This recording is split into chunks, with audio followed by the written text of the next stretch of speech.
কেমন আছো তোমরা সবাই? লাস্ট কিছুদিন থেকে আমি রয়েছি আমার হোম টাউন বালুরঘাটে। আর এখানে প্রত্যেকদিন এত বৃষ্টি হচ্ছে, ছাদে গিয়ে দেখি আমার এই সাদা, হলুদ আর গোলাপি রঙের রেন লিলিগুলো একদম ভরে ভরে ফুটেছে। তোমাদের কাছে কি কি কালারের রেন লিলি আছে অবশ্যই কমেন্ট করে জানিও। এই বৃষ্টি ভেজা রেন লিলিগুলোর কিছু ছবি আর ভিডিও নিতে নিতে হঠাৎ করে আমার চোখ গেল আমাদের আম গাছগুলোর দিকে। এবার কিন্তু আমাদের প্রত্যেকটা গাছেই বেশ ভালো পরিমাণে আম হয়েছে।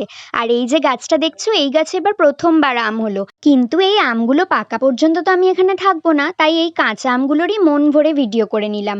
আর এবার টোটাল 4টে গাছে আমাদের আম হয়েছে। আর এই দেখো, কিছু আম তো একদম আমাদের ছাদের ওপরে চলে এসেছে।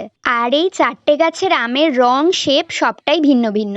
তবে তোমরা কিন্তু এই আমের ভ্যারাইটিগুলো কি আমার কাছে জানতে চেও না, আগেই জানিয়ে দিচ্ছি, কোনো স্পেসিফিক ভ্যারাইটি বা নাম আমি বলতে পারবো না। তবে এই ভিডিওতে যে আম গাছগুলো দেখছো, কোনোটাই আমরা লাগাইনি। যে আমগুলো খাওয়ার পর আমার মায়ের বেশি টেস্টি লাগতো, সেই আটিগুলো ছড়িয়ে দিত এবং সেখান থেকে এই গাছ হয়েছে। আর নিজেদের গাছের আম টক মিষ্টি সবই ভালো লাগে। চলো আজ আসছি, টাটা।